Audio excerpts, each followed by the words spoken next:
Omram Mikhaël Ivanov est né dans un petit village de Macédoine le 31 janvier 1900. Dès ses premières années, il est extrêmement sensible aux différents éléments de la nature qui l'entourent. La petite source qu'il découvre près de la maison le plonge dans le ravissement. Il passe des heures à la contempler, et plus tard, l'eau qui coule partout dans la nature lui parlera toujours de la pureté.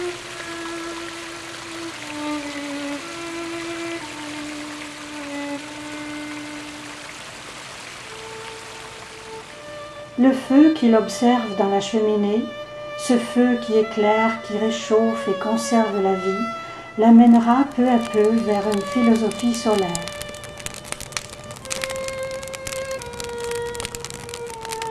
Enfin, les grands arbres, au fait desquels il adore grimper en toute saison, éveillent en lui l'amour des sommets.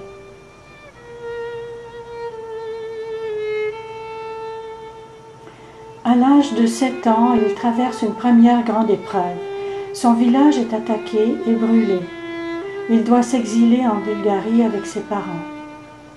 Mais son père meurt subitement et sa famille se retrouve dans la misère. Sa jeunesse se passe dans une grande pauvreté et dans des conditions sociales très difficiles. Il n'a pas encore 16 ans lorsque, en méditant devant la mer au lever du soleil, il entre en extase. C'est pour lui le couronnement des exercices spirituels assidus qu'il a fait depuis l'âge de 12 ans. Il s'agit d'une véritable illumination, comme celle de Bouddha et de certains êtres qui sont devenus de grands guides spirituels pour l'humanité. À 17 ans, il rencontre le maître spirituel Peter de Nof et devient son disciple. Membre de sa fraternité, il suit ses conseils. Il se prépare dans le secret à une mission qu'il ne connaît pas encore.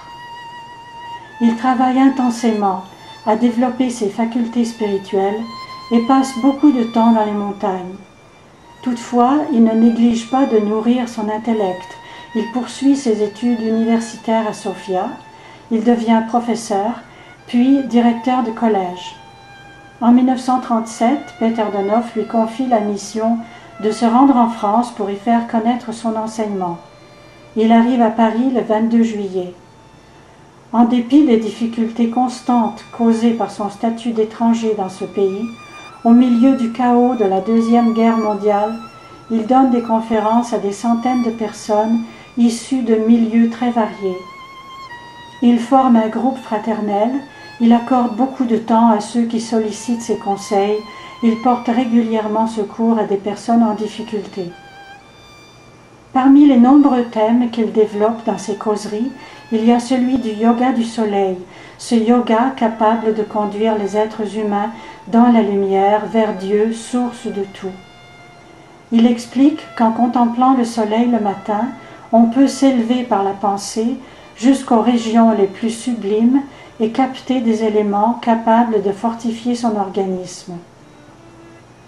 Sa réputation grandissant, il est bientôt confronté à la jalousie, aux malentendus et aux rancunes.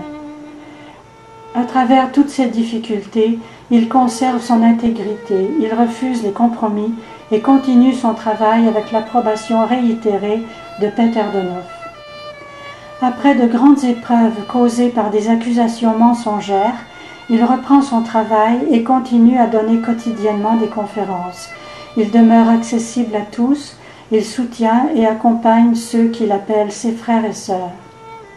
À partir de 1953, sa fraternité organise des congrès dans le sud de la France, dans un domaine appelé Le Bonfin.